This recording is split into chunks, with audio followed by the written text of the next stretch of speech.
বন্ধুরা বলেন এটা কি? সামনে থেকে দেখলে হয়তো বুঝতে পারবে এটা কি। তো দীঘা থেকে আনা, এটা হচ্ছে জ্যান্ত শঙ্খ। দেখো, শঙ্খ তো তোমরা সবাই দেখেছো, কেউ কেউ পুজোর সময় এটা আবার বাজাও। তো সেই শঙ্করই এটা হচ্ছে একদম জ্যান্ত ভার্সান।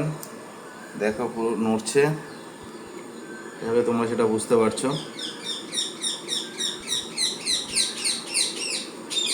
তো যারা যারা এরকম জ্যান্ত শঙ্খ দেখেছো অবশ্যই কমেন্টে জানিও তো। দেখো কেমন করছে মুখটা, দেখো এটা মুখ, দেখে নাও দেখে নাও শঙ্খটাকে।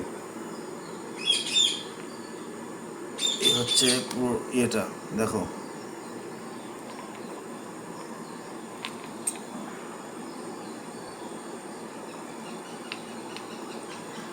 এই হচ্ছে শঙ্খটা।